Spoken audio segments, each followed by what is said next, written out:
Sous l'effet des conditions climatiques, l'histoire des roches de Champs-Rousses continue de s'écrire. Et si la mesure du champ magnétique aidait à déchiffrer cette histoire?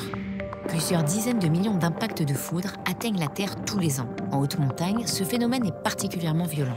Quand les roches sont foudroyées, elles se transforment partiellement jusqu'à la fusion. On les appelle alors fulgurites.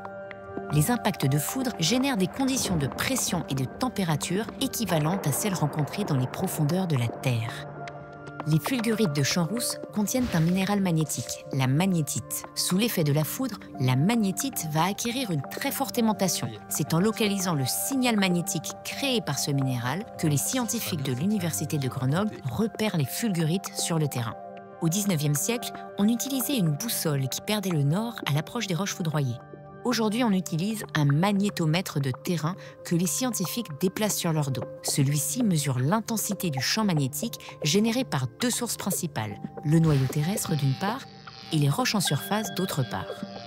Les endroits où les variations locales du champ magnétique sont les plus fortes correspondent aux impacts de foudre localisés par des points blancs sur cette carte du site.